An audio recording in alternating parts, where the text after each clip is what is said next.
السلام علیکم۔ آج 1 اپریل 2026 ہے اور میں بیٹھک کھول کر حاضر ہوں۔ آج کی بیٹھک میں نے اپنا ایک افسانہ سنانا ہے۔ افسانے کا عنوان ہے گھٹن کا احساس۔ میں کسی زیادہ تمہید کے بغیر ڈائریکٹ افسانہ پڑھنا شروع کرتا ہوں، کیونکہ میرا خیال ہے کہ یہ افسانہ آج کی بیٹھک کا پورا ٹائم لے جائے گا۔ ہم نے بھوگا ہے صرف اسے حیدر، ہم نے بھوگا ہے صرف اسے حیدر، ہم نے کب زندگی گزاری ہے۔ بچپن میں اس کی ماں اسے نلکے کے نیچے بٹھا کر نہلایا کرتی تھی۔ اس کا بھائی نلکے کی ہتھی چلاتا، ماں اس کے پورے جسم پر صابن مل کر اسے اچھی طرح سے صاف کرتی۔ ماں کا نہلانا اسے اچھا لگتا تھا، لیکن جب وہ اس کے منہ پر صابن لگاتی اور اسے آنکھوں میں اس کی چبھن محسوس ہوتی، تب وہ تکلیف کے باعث ادھر ادھر ہاتھ پاؤں مارتا۔ صابن سے بھی زیادہ گھبراہٹ اسے اس وقت ہوتی جب اس کا سر نلکے کے پھن کے عین نیچے ہوتا، پانی سیدھا اس کے سر اور چہرے پر امنڈتا چلا آتا۔ اسے ایسا لگتا جیسے وہ کسی گہرے پانی میں ڈوب رہا ہو۔ وہ گھبراہٹ کے مارے چیخنے لگتا۔ ایسے موقع پر اس کا بھائی شرارت سے نلکے کی ہتھی کو زیادہ تیزی سے چلانے لگتا۔ اس کی گھبراہٹ تڑپنے جیسی حالت میں بدل جاتی۔ تب ماں اسے سینے سے لگا لیتی۔ ماں کے سینے سے لگتے ہی اس کی ساری گھبراہٹ دور ہو جاتی۔ لڑکپن میں ایک بار اسے اپنے باپ کے ساتھ ایک پہاڑ کی چوٹی پر جانے کا موقع ملا۔ پہاڑ کی چوٹی پر پہنچ کر اس نے نیچے دیکھا تو خوف زدہ ہو گیا۔ وہ بلندی اور پانی دونوں سے ڈرنے لگا۔ اسے زمین سے جڑے رہنے میں عافیت محسوس ہونے لگی۔ جیسے جیسے وہ بڑا ہوتا گیا، بلندی اور پانی سے اس کا خوف بڑھتا گیا۔ ایک بار وہ ایک 22 منزلہ عمارت کی آخری منزل پر گیا۔ 22ویں منزل کے ایک فلیٹ کی بالکونی سے جب اس نے نیچے جھانک کر دیکھا تو اسے لگا کہ وہ ابھی نیچے گر پڑے گا۔ اس نے بالکونی سے پیچھے ہٹ کر دیوار کے ساتھ جڑ کر آہستہ آہستہ کمرے کی طرف سرکنا شروع کیا، اور جب وہ 3 میٹر کا فاصلہ طے کر کے بالکونی کے ساتھ ملحقہ کمرے میں گیا تو اس کا سانس ایسے پھولا ہوا تھا جیسے وہ 300 میٹر کی دوڑ کے آخری پوائنٹ پر پہنچا ہو۔ جوانی میں ملازمت کے باعث اسے کئی گھر تبدیل کرنے پڑے۔ اسے اتفاق کہیں کہ ہر گھر کا باتھ روم بے حد مختصر ہوتا۔ نہانے والا سمٹ سمٹا کر شاور کے نیچے کھڑا ہو سکتا تھا۔ کئی بار اس نے سوچا اس سے تو بچپن کا وہ نلکا اور کھرا بہتر تھا، وہاں ایسی گھٹن تو نہیں تھی۔ تنگ باتھ روم میں جا کر کبھی کبھی اسے ایسے محسوس ہوتا جیسے وہ کوئی ملنگ ہے جو کسی شہزادی پر فریفتہ ہو گیا ہے۔ بادشاہ نے اسے سزا کے طور پر دیواروں میں زندہ چن دینے کا حکم دے دیا ہے۔ تب وہ نہائے بغیر ہی گھبرا کر باہر نکل آتا۔ نہاتے ہوئے اس کا ہاتھ اپنی پوری کمر پر نہیں پھر سکتا تھا۔ ماں کا کمر پر صابن ملنا یاد آتا تو اس کا جی چاہتا کاش ماں زندہ ہوتی اور اب بھی میری کمر پر صابن مل دیتی۔ ایسے ہی خیالوں کے دوران ایک بار اس نے اپنی بیوی کو عجیب سی نظروں سے دیکھا۔ اس کی بیوی نہ صرف اس کی ماں کی بھتیجی تھی بلکہ بڑی حد تک اس کی ماں کی ہم شکل بھی تھی۔ اس نے اپنی بیوی سے اس خواہش کا اظہار کر دیا کہ وہ نہاتے وقت اس کی کمر پر صابن مل دیا کرے۔ اس کی بیوی تھوڑا سا شرمائی، پھر کہنے لگی مجھ سے یہ فلموں والے باتھ روم کے سین نہیں ہو سکتے۔ وہ بیوی کے جملے پر مسکرایا اور سوچا یہ پگلی کہاں جا پہنچی، یوں بھی باتھ روم میں اتنی جگہ ہی کہاں ہے کہ وہ بھی میرے ساتھ سما سکتی۔ ایک دن اس نے اخبار میں خبر پڑھی ایک عورت جسے مردہ سمجھ کر دفن کر دیا گیا تھا 2 دن کی مشقت کے بعد اپنی قبر ادھیڑ کر باہر نکل آئی۔ یہ خبر پڑھ کر اس پر شدید گھبراہٹ طاری ہو گئی۔ کسی زندہ انسان کو مردہ سمجھ کر دفن کر دینا، لیکن قبر کے اندر لیٹا ہوا انسان کیسے اسے ادھیڑ سکتا ہے؟ اس نے خوف اور حیرت سے سوچا۔ پھر اس نے فرض کیا کہ اسے بھی اسی طرح مردہ سمجھ کر دفن کر دیا جائے تو وہ اپنی قبر ادھیڑ سکے گا یا نہیں؟ وہ تو سچ مچ وہیں دم گھٹ کر مر جائے گا۔ اور پھر گھبرا کر وہ کمرے سے باہر نکل آیا۔ رات کو جب سردی کے باعث اس نے کمبل اپنے منہ پر لیا، اسے ایسے لگا جیسے وہ کفن میں لپٹا ہوا قبر میں پڑا ہوا ہے۔ اس نے گھبرا کر کمبل کو چہرے سے ہی نہیں سینے سے بھی اتار پھینکا اور بستر پر اٹھ کر بیٹھ گیا۔ بعد میں اس نے اپنے ایک دوست کو اپنی گھبراہٹ اور گھٹن کے احساس کے بارے میں بتایا تو اس نے اسے مشورہ دیا کہ تیراکی سیکھ لو۔ اب وہ اپنے دوست کو کیا بتاتا کہ وہ بچپن سے نلکے کے پانی سے بھی خائف ہے، تیراکی کیسے سیکھ لے؟ سو اس نے دوست کے مشورے کو مذاق کے رنگ میں ٹال دیا۔ کیا پتا کل کلاں مجھے مہیوال کا کردار کرنا پڑ جائے، پھر دریا میں ڈوبنے کی بجائے تیر کر پار لگ جاؤں گا اور محبت کی رسوائی ہو جائے گی۔ اسی عرصہ میں اوزون کا مسئلہ، آلودگی کا مسئلہ اور ایٹمی جنگ کے امکانی خطرہ، ان موضوعات پر اس کا مطالعہ بڑھتا گیا۔ وہ سوچتا انسان نے مختلف نظریات اور مزعومہ برتری کی لڑائیوں میں نفرت کی آلودگی بڑھائی، بلندیوں کی آرزو میں اوزون میں شگاف ڈال دیے، صنعتی ترقی اور اسلحے کی دوڑ میں ماں جیسے مقدس پانی کو ناپاک کر دیا، جنگلوں کو اجاڑ دیا، اتنے ہولناک نیوکلیائی ہتھیار بنا لیے کہ دھرتی کا دم گھٹ کر رہ جائے۔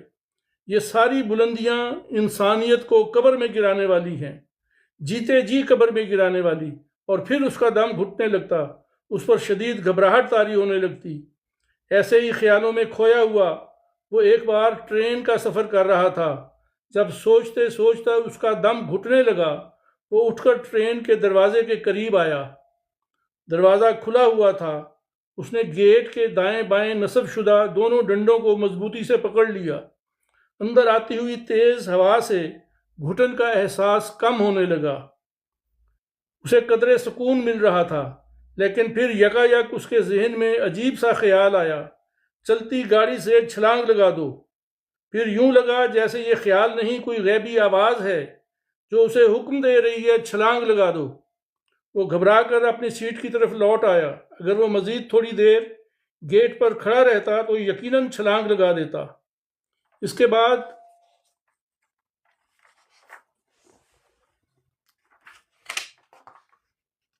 وہ کسی بھی بلندی والی جگہ پر جاتا، اسے یہی آواز سنائی دیتی، نیچے چھلانگ لگا دو، چھلانگ لگا دو، اور وہ گھبرا کے نیچے آ جاتا۔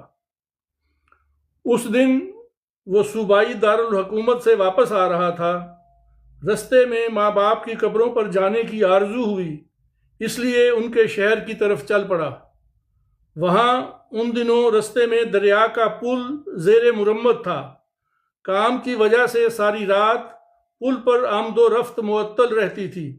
اسے اس کا علم نہیں تھا، لیکن اب دریا کے اس طرف آ گیا تھا تو دوسری طرف جا کر ماں باپ کی قبروں پر دعا کیے بغیر جانا اچھا نہیں لگتا تھا۔ چونکہ گرمیوں کے دن تھے، اس لیے وہ دریا کے اس طرف مزے سے رات بسر کر سکتا تھا۔ اس نے ارادہ کر لیا کہ صبح رستہ کھلتے ہی دریا کے پار چلا جائے گا۔ لیکن رات 10 بجے کے قریب ایک شخص اس کے پاس آیا اور اس نے بتایا کہ وہ دریا کے دوسری طرف والے شہر کا باسی ہے اور ایک چھوٹے سے پل سے واقف ہے جہاں سے پیدل دریا پار کیا جا سکتا ہے۔ تو بغیر سوچے سمجھے وہ اس شخص کے ساتھ چل پڑا۔ یہ بمشکل 2 فٹ چوڑا پل تھا، جس کے ایک طرف لوہے کے پائپوں کا جنگلہ سا بنا تھا اور دوسری طرف سے بغیر جنگلے کے تھا۔ اس نے آدھا پل بے خیالی میں پار کر لیا تو اسے احساس ہوا کہ وہ تو پل صراط پر چل رہا ہے۔ اس نے جنگلے کو پکڑے ہوئے اوپر دیکھا۔ ریلوے لائن والے پل پر چندھیا دینے والی روشنی تھی، وہاں مزدور کام کر رہے تھے۔ اس نے چندھیائی ہوئی آنکھوں کے ساتھ نیچے نظر دوڑائی تو گرمیوں کا چڑھتا ہوا دریا تھا۔ اس کا دل بیٹھنے لگا۔ تب اسے جتنی دعائیں یاد تھیں اس نے ان کا ورد شروع کر دیا۔ علم میں اضافے سے لے کر والدین کی مغفرت تک کی گئی کئی غیر متعلق دعائیں بھی شامل تھیں۔ نہ وہ اوپر دیکھ سکتا تھا نہ نیچے دیکھ سکتا تھا۔ تب اس نے اپنے آگے والے ہم سفر کو دیکھا تو وہ غائب تھا۔ خوف سے اس کی گھگی بند گئی۔ وہ کون تھا اور کیوں مجھے یہاں تک لا کر غائب ہو گیا؟ دریا کے دوسری طرف والے شہر کے رہنے والے نے مجھے دھوکہ کیوں دیا؟ ان خیالوں اور سوالوں کے ساتھ اس نے بے بسی سے آسمان کی طرف نظر اٹھائی۔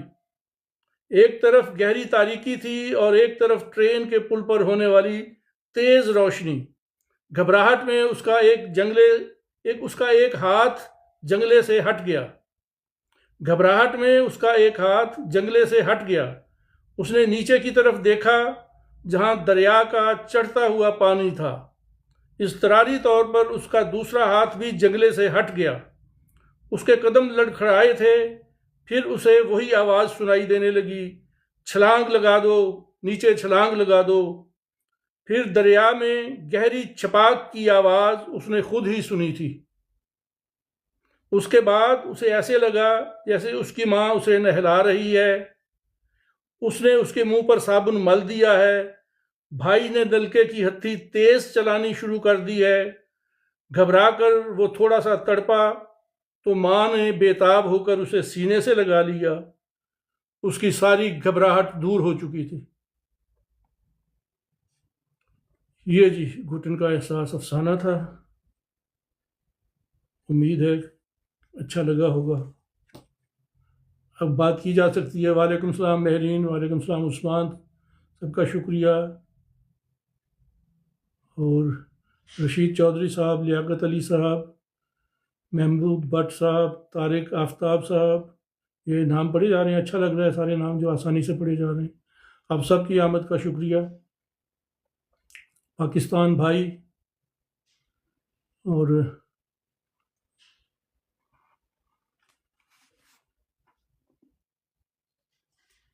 اچھا یہ افسانہ سوائے یہ کہ وہ دریا میں چھلانگ لگا کے ڈوب جانے والا حصہ، تو باقی تقریباً میری اپنی ایکچوئل کہانی ہے، اور اس میں میں یہ بھول رہا ہوں کہ دونوں بیٹے ساتھ تھے یا ایک بیٹا ساتھ تھا۔ یہ عثمان شاید اس کی تصدیق کرے گا۔ عثمان اور شعیب یا دونوں تھے یا دونوں میں سے کوئی ایک تھا میرے ساتھ جب یہ پل پار کیا تھا، پل سرات۔ چلے جی، اب میں نسرین اختر صاحبہ، آپ کا بھی شکریہ جی۔ میں دیکھ رہا ہوں نام،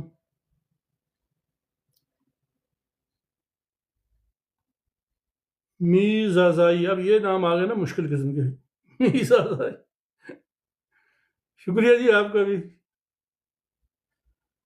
چلیے اب غزل سناتا ہوں۔ یہ جو اس افسانے کے اوپر شروع میں نے جو شعر سنایا تھا، تو وہی والی غزل سنا دیتا ہوں۔ دل کی حالت کچھ اضطراری ہے، دل کی حالت کچھ اضطراری ہے، بے قراری سی بے قراری ہے۔ دل کی حالت کچھ اضطراری ہے، بے قراری سی بے قراری ہے۔ کوئی تبدیلی چاہیے دل کو، کوئی تبدیلی چاہیے دل کو، کیسی یکسانیت سی طاری ہے۔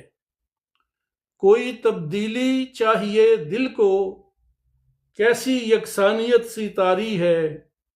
اور پہلے دیوی بنایا ہے تجھ کو، پہلے دیوی بنایا ہے تجھ کو، پھر تیری آرتی اتاری ہے۔ پہلے دیوی بنایا ہے تجھ کو، پھر تیری آرتی اتاری ہے۔ اور ہم سزاوار وصل ٹھہرے ہیں، ہم سزاوار وصل ٹھہرے ہیں۔ غلطی حالانکہ یہ تمہاری ہے، ہم سزاوار وصل ٹھہرے ہیں۔ غلطی حالانکہ یہ تمہاری ہے۔ یہ بڑھاپے کا شعر ہے، زمانے میں تو کوئی ایسے نہیں کہہ سکتا۔ راس آتی نہیں خوشی کوئی، راس آتی نہیں خوشی کوئی، اپنی دکھ درد ہی سے یاری ہے۔ راس آتی نہیں خوشی کوئی، اپنی دکھ درد ہی سے یاری ہے۔ اور داؤ پر جو ہمیں لگا بیٹھا، داؤ پر جو ہمیں لگا بیٹھا، وقت شاید کوئی جواری ہے۔ داؤ پر جو ہمیں لگا بیٹھا، وقت شاید کوئی جواری ہے۔ اور ہم نے بھوگا ہے صرف اسے حیدر، ہم نے بھوگا ہے صرف اسے حیدر، ہم نے کب زندگی گزاری ہے۔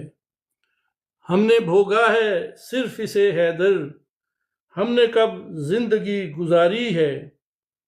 اور دل کی حالت کچھ اس طراری ہے، بے قراری سی بے قراری ہے۔ یہ ایک غزل ہو گئی جی، یہ تھوڑی سی ذرا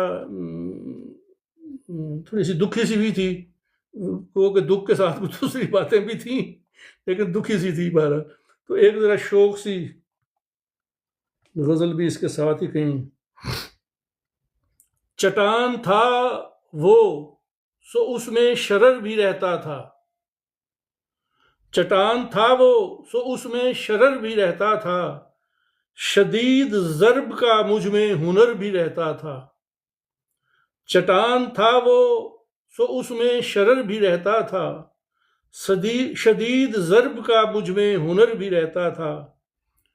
اسی کے دم سے ہمیں اعتبار حسن ہوا، اسی کے دم سے ہمیں اعتبار حسن ہوا، دیار حسن میں ایک معتبر بھی رہتا تھا۔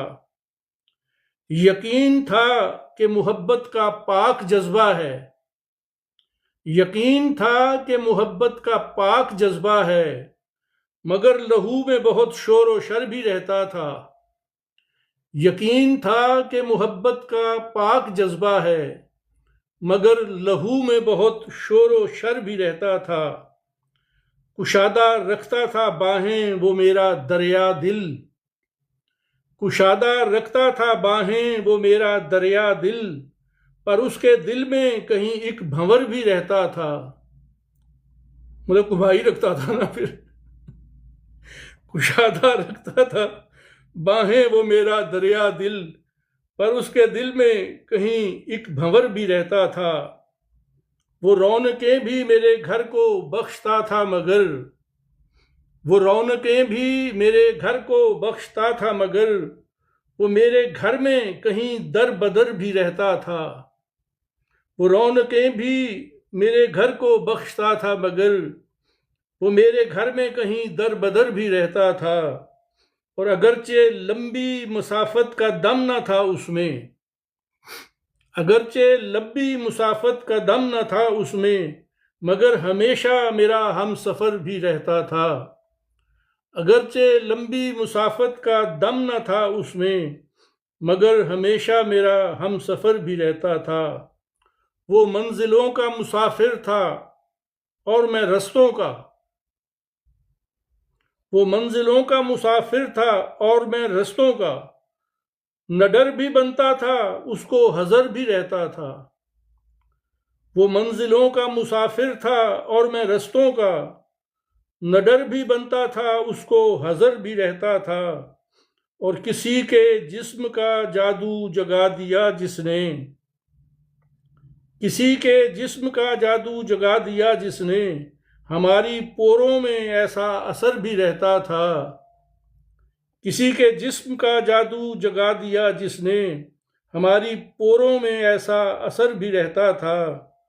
اور یہی خیال بہت ہے اس عمر میں حیدر، یہی خیال بہت ہے اس عمر میں حیدر، ہماری دھن میں کوئی بے خبر بھی رہتا تھا۔ یہی خیال بہت ہے اس عمر میں حیدر، ہماری دھن میں کوئی بے خبر بھی رہتا تھا۔ چٹان تھا وہ سو اس میں شرر بھی رہتا تھا، اور شدید ضرب کا مجھ میں ہنر بھی رہتا تھا۔ جی 2 غزلیں ہو گئیں، افسانہ بھی ہو گیا، اور 3 مختلف شیڈز آ گئے اس میں۔ اب کچھ پوچھنا، کچھ کہنا، اوپر آنا، جو بھی جیسے دل کرے۔ تو کچھ نہیں تو پھر بس ٹائم ہو گیا، پھر روٹین کے حساب سے پھر اجازت چاہتا ہوں سب سے آج کی بیٹھک کے لیے۔ سب کا شکریہ۔ گل و گلزار کے دانہ خاک میں مل کے گل و گلزار ہوتا ہے، تو پھر انشاءاللہ قریبی ٹائم میں پھر دوبارہ، قریبی دن میں، کسی بھی دن میں پھر دوبارہ حاضری ہوگی۔ تو اب اجازت چاہتا ہوں سب کے شکریہ کے ساتھ۔ اجازت، خدا حافظ۔